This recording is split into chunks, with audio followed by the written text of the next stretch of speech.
बिस्मिल्लाहिर्रहमानिर्रहीम। अस्सलामुअलैकुम। मुझे उम्मीद है मेरे तमाम व्यूअर्स बिल्कुल ठीक होंगे। आज मैं अपने व्यूअर्स के साथ बेसन की रोटी की रेसिपी शेयर करूंगी जो बहुत आसान और मज़ेदार है।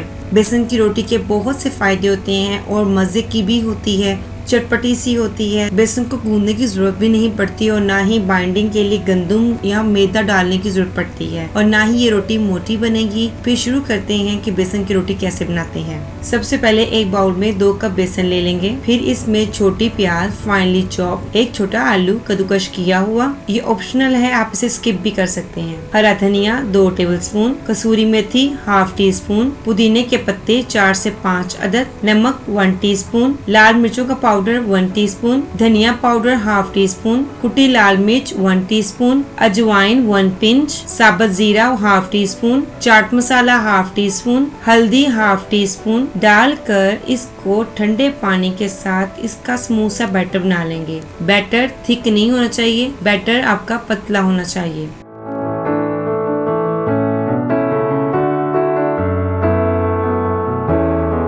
बैटर तैयार हो गया है। अब तवे पर 3 से 4 टेबलस्पून ऑयल डालकर इस पर बेसन का बनाया हुआ बैटर 4 से 5 बड़े चम्मच डालकर इसको तवे पे फैला लेंगे।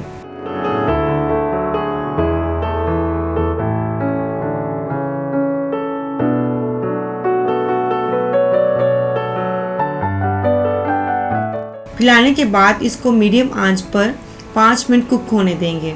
जब तक इस तरह की लुक ना आ जाए तब तक आपने इसकी साइड चेंज नहीं करनी। जब एक साइड से पक जाए तो इसकी साइड चेंज कर दें। 5 मिनट दूसरी साइड को कुक होने दें। ये देखिए कितनी ज़बरदस्त बेसन की रोटी की लुक नज़र आ रही है। आप इसको हल्का हल्का सा भी दबा भी सकते हैं। ये पक चुकी है। अब इसको तवे से उतार लेंगे। इस तरह बाकी बैटर से भी बेसन की रोटियां बना लेंगे।